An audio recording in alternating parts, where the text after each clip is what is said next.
అయితే MCB, RCCB మరియు ELCB మధ్య తేడాలను తెలుసుకుందాం. అసలు వీటి మధ్య తేడా ఏంటి మరియు మీరు ఎందుకు వీటి గురించి తెలుసుకోవాలి? ముందుగా ఎంసీబీ అంటే మినియేచర్ సర్క్యూట్ బ్రేకర్.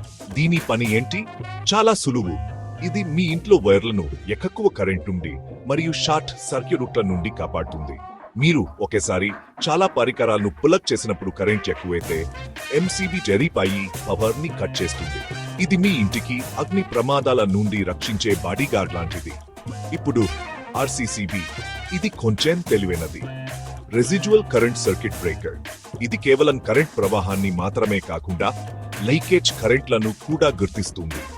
అంటే కరెంట్ మనిషి శరీరం ద్వారా షార్ట్ కట్ తీసుకోవడానికి ప్రయత్నించినప్పుడు లైవ్ మరియు న్యూట్రల్ మధ్య చిన్న తేడా ఉన్నా అది ట్రిప్ అవుతుంది. ఇది ప్రాణాలను కాపాడేది అక్షరాల. తర్వాత ELCB earth leakage circuit breaker. ఇది పాత పద్ధతి, కానీ తెలుసుకోవడం మంచిది. ఈఎల్సీబీలు భూమికి లీకేజీని గుర్తిస్తాయి. గ్రౌండింగ్లో ఏదైనా సమస్య ఉంటే అది పవర్ ను డిస్కనెక్ట్ చేస్తుంది. కానీ ఇక్కడ ఒక విషయం ఉంది. ఈఎల్సీబీలు వోల్టేజ్ మీద పని చేస్తాయి, ఆర్సీసీబీలు కరెంట్ మీద పని చేస్తాయి. ఆర్సీసీబీలు ఆధునిక అప్గ్రేడ్ మరియు మీరు వాటిని ఎక్కువగా చూస్తారు.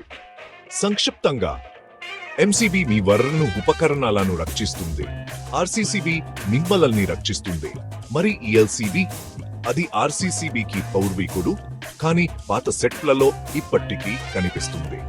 కాబట్టి తదుపరిసారి ఎవరన్నా అడిగితే ఈ బ్రేకర్ ఏమి చేస్తుందో మీకు ఖచ్చితంగా తెలుస్తుంది.